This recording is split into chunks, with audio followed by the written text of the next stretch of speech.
E como se não bastasse, você colocar rapidinho. E outra é que eu tenho um monte de irmãos. Até mesmo, nem o pessoal daqui, nem mesmo os mais íntimos conhecem a todos.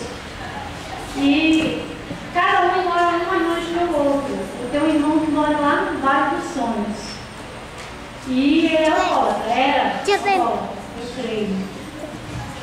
E assim, na campanha da Vitória esse ano, até eu acredito que foi a primeira campanha que eu fiz ela todinha.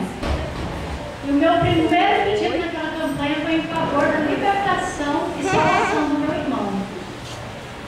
E fiz a campanha, mas não procurei saber, não fui atrás, só oro aqui por eles, né, com meus irmãos distantes.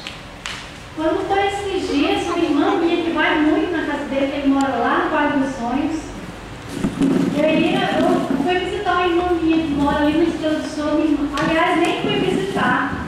Eles me ligaram: tia, corre aqui para até o Felipe. Tia, corre aqui que eu tenho uma notícia para te dar.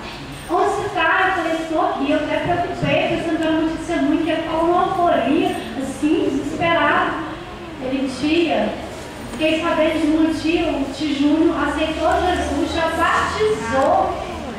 E assim, eu fiquei muito feliz com isso e creio que foi a vitória mesmo, foi na campanha da vitória. Quem estiver propondo em fazer campanha esse ano, comece mesmo a fazer com isso, que Deus, eu acredito que foi uma